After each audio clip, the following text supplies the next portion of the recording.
Yan po ay first step ng ating pong pinakahihintay. So, binigyan na po kami ng deadline para mag-submit po ng Form 1.0 para sa ating PBB 2023. So, comment naman kayo kung meron na kayong PBB memorandum or PBB Form 1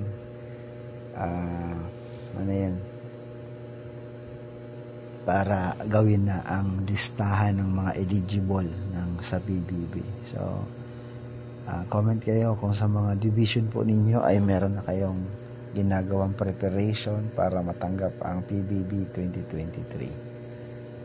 So, ang ating pong mga eligible for PBB, syempre nakapasa ka ng IPR mo, mayroon kang SALN na na-submit, so yun yung mga basic requirements, wala kang kaso, at mas maganda completed yung school year 2023-2024 para makompleto mo yung matatanggap mo. At yung matatanggap natin ay depende po sa ating mga posisyon noong 2023.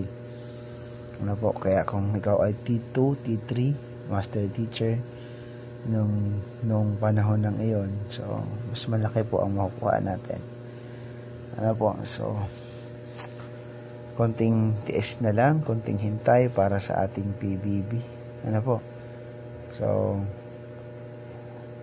comment naman kayo kung meron na kayong ganitong ginagawa ngayon sa time na pong ito para makapag-submit na ng list of eligible para sa PBB. So maraming salamat nga pala sa mga nagpa-follow sa aking page at patuloy po na sumusuporta upang dumami yung followers at